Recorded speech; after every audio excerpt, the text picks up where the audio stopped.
নমস্কাৰ বন্ধু বান্ধৱীসকল, welcome to T R Assamese education. Question 1, -7/3 লগত কি সংখ্যা যোগ কৰিলে 3/7 হ'ব? অপশ্যনবোৰ দিয়া আছে আমাৰ 58/21, 47/21, 21/58 আৰু 50/21। আমি প্ৰথমতে কুৱেশ্যনটো ভালদৰে বুজি ল'ব লাগিব। ইয়াত আমাক কৈছে -7/3 লগত কি সংখ্যা যোগ কৰিলে। আমাক এটা সংখ্যা দিয়া আছে, সেইটো হ'ল -7/3। ইয়াৰ লগত কি যোগ কৰিলে আমাৰ হ'ব 3/7। যিহেতু আমি নাজানো কি সংখ্যা যোগ কৰিব লাগিব, আমি ধৰি ল'ম x যোগ কৰিলে 3/7 হ'ব। আমাক যিটো সংখ্যা দিয়া আছে -7/3, ইয়াৰ লগত যদি আমি x যোগ কৰোঁ তেতিয়া আমাৰ হ'ব 3/7। আমি ধৰি ল'লোঁ x বুলি, সংখ্যাটো x। এতিয়া ইয়াৰ পৰা আমি x ৰ মানটো উলিয়াম। x ৰ মানটো উলিয়াবলৈ হ'লে প্ৰথমতে আমি x-টো ইকুৱেলৰ লেফ্ট ছাইডে লিখিম বা এটা ছাইডে লিখিম আৰু বাকী সংখ্যাকেইটা বেলেগ ছাইডে লিখিম। প্ৰথমতে আছে 3/7, আমি 3/7টো লিখিলোঁ ইয়াত। পিছত ইকুৱেলৰ লেফ্ট ছাইডে আছিলে আমাৰ -7/3। আমি যদি ৰাইট ছাইডে লৈ যাওঁ তেতিয়া মাইনাছ চিনটো প্লাছ হ'ব আৰু এইটো হ'ব 7/3। এতিয়া 7 আৰু 3ৰ যদি আমি লসাগু লওঁ, লসাগু হ'ব আমাৰ 21। 7ৰে আমি যদি 21ক হৰণ কৰোঁ তেতিয়া 3বাৰ যাব। 3 আৰু 3 যদি পূৰণ কৰোঁ তেতিয়া হ'ব 9। পিছত 3ৰে যদি আমি 21ক হৰণ কৰোঁ তেতিয়া 7বাৰ যাব। 7 আৰু 7 পূৰণ কৰিলে হ'ব 49। এতিয়া 9 আৰু 49 যদি আমি প্লাছ কৰোঁ তেতিয়া হ'ব আমাৰ 58। তলত আছে আমাৰ 21। গতিকে শুদ্ধ উত্তৰ হ'ব আমাৰ অপশ্যন এ, 58/21। 2 নম্বৰ কুৱেশ্যন, দুটা পূৰ্ণ সংখ্যাৰ মাজৰ পাৰ্থক্য হ'ল 66। সংখ্যা দুটাৰ অনুপাত হ'ল 2:5। সংখ্যা দুটা হ'ল অপশ্যন এ দিয়া আছে 60 আৰু 6, বি আছে 100 আৰু 33, চিত দিয়া আছে 110 আৰু 44, ডিত দিয়া আছে 99 আৰু 33। আমাক কুৱেশ্যনত কৈছে দুটা সংখ্যাৰ মাজৰ পাৰ্থক্য, পূৰ্ণ সংখ্যাৰ মাজৰ পাৰ্থক্য। দুটা পূৰ্ণ সংখ্যাৰ মাজৰ পাৰ্থক্য হ'ল 66। পাৰ্থক্য মানে হ'ল এটা সংখ্যাৰ পৰা আন এটা সংখ্যা বিয়োগ। আৰু সংখ্যা দুটা অনুপাত দিয়া আছে 2:5। আমাৰ সংখ্যা দুটা উলিয়াব লাগে। ইয়াত যিহেতু আমাৰ অনুপাত দিয়া আছে 2:5, গতিকে আমি সংখ্যা দুটা ধৰি ল'ম। এটা হ'ল 2x আৰু এটা হ'ল 5x। আমাক যিহেতু ইয়াত কৈছে দুটা পূৰ্ণ সংখ্যাৰ মাজৰ পাৰ্থক্য 66। পাৰ্থক্য উলিয়াওঁতে আমি সদায় ডাঙৰ সংখ্যাটোৰ পৰা সৰু সংখ্যাটো বিয়োগ কৰিব লাগে। ইয়াত যিহেতু 5x আছে, গতিকে 5xৰ পৰা 2x বিয়োগ কৰিলে আমাৰ হ'ব 66, এইটো চৰ্তমতে। এতিয়া আমি যদি 5xৰ পৰা 2x বিয়োগ কৰোঁ তেতিয়া আমাৰ হ'ব 3x, ইয়াত হ'ব 66। ইয়াৰ পৰা যদি আমি x ৰ মানটো উলিয়াওঁ, 3ৰে 66ক যদি কটাকটি কৰোঁ তেতিয়া হ'ব 22। x ৰ মান পালোঁ আমি 22। এতিয়া এটা সংখ্যা আছিলে আমাৰ 2x। এতিয়া 2ৰ লগত যদি x ৰ মানটো পূৰণ কৰোঁ, 22 পূৰণ কৰোঁ তেতিয়া হ'ব 44। আৰু এটা সংখ্যা আছিলে 5x। 5ৰ লগত যদি x ৰ মান 22 পূৰণ কৰোঁ তেতিয়া হ'ব আমাৰ 110। মানে সংখ্যা দুটা হ'ল এটা 44 আৰু এটা 110। আমাৰ অপশ্যন চিত আছে 110 আৰু 44, গতিকে শুদ্ধ উত্তৰ হ'ব অপশ্যন চিটো। এইটো অংকৰ সমাধান আমি অপশ্যনসমূহৰ পৰা উলিয়াব পাৰোঁ। আমাক প্ৰথম অপশ্যনত দিয়া আছে সংখ্যা দুটা 60 আৰু 6 বুলি। আমাক ইয়াত প্ৰথমতে কৈছিলে সংখ্যা দুটাৰ মাজৰ পাৰ্থক্য হ'ল 66। এতিয়া আমি যদি এই সংখ্যা দুটাৰ মাজৰ পাৰ্থক্য উলিয়াওঁ তেতিয়া 66 হ'বনে নাই? 60ৰ পৰা যদি আমি 6 মাইনাছ কৰোঁ তেতিয়া 54হে হ'ব, 66 নহয়। গতিকে এই অপশ্যনটো ভুল। ঠিক একেদৰে আমি যদি বিত দিয়া আছে 100 আৰু 33, 100ৰ পৰা 33 যদি মাইনাছ কৰোঁ তেতিয়াও আমাৰ 66 নহয়। গতিকে এই অপশ্যনটো ভুল। অপশ্যন চিত দিয়া আছে 110 আৰু 44, 110ৰ পৰা যদি 44 মাইনাছ কৰোঁ তেতিয়া 66 হয়। কিন্তু আৰু এটা চৰ্ত দিয়া আছিলে অনুপাত হ'ব 2:5।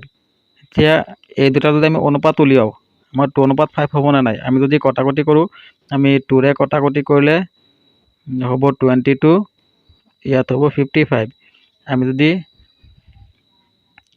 11ৰে কটাকটি কৰোঁ, ইয়াত হ'ব 2, ইয়াত হ'ব 5।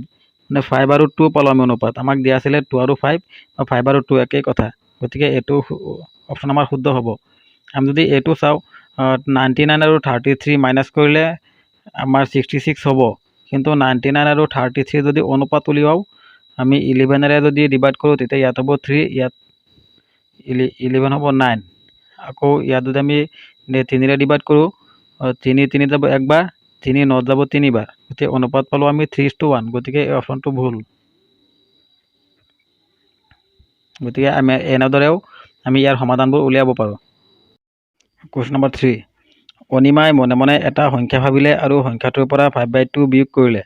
তাই ফলাফলটোক 8ৰে পূৰণ কৰিলে। এতিয়া পোৱা ফলাফলটো তাই ভবা সংখ্যাটোৰ 3 গুণ।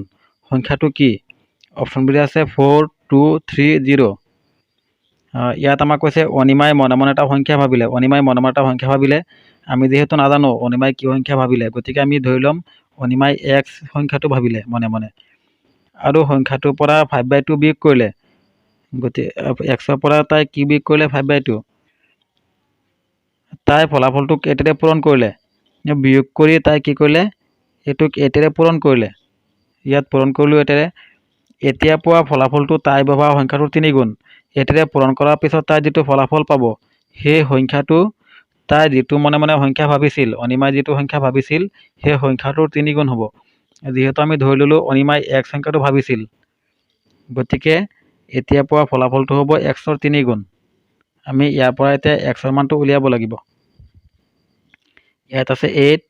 আমি ইয়াত যদি লসাগু লওঁ, ইয়াত লসাগু হ'ব 2, ইয়াত আছে 1। এইটো 1ৰে যদি আমি 2ক হৰণ কৰোঁ তেতিয়া 2 বাৰ যাব। 2 আৰু 1 পূৰণ কৰিলে 2 হ'ব আৰু x মাইনাছ 2 2ত 1 বাৰ যাব, 1 আৰু 5 পূৰণ কৰিলে 5 হ'ব। ইয়াত আছে আমাৰ 3x।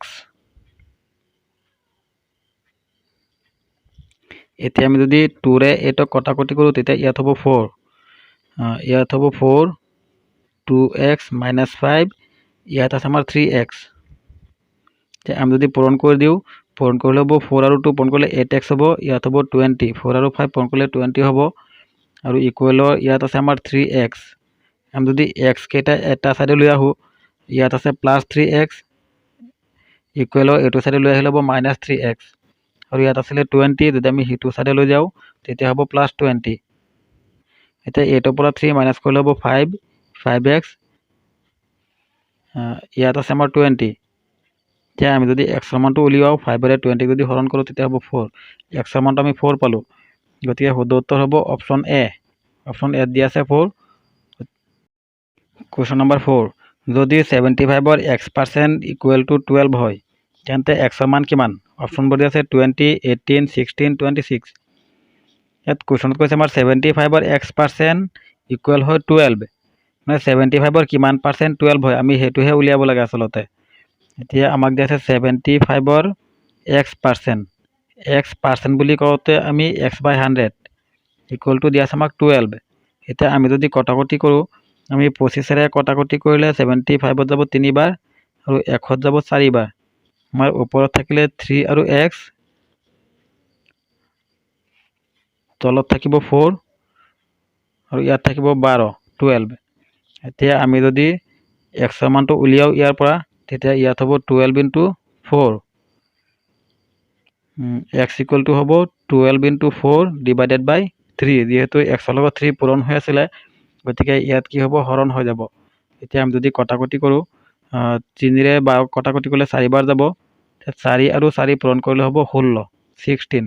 গতিকে অপশ্যন চি আমাৰ শুদ্ধ হ'ব। 16 দিয়া আছে অপশ্যন চিত।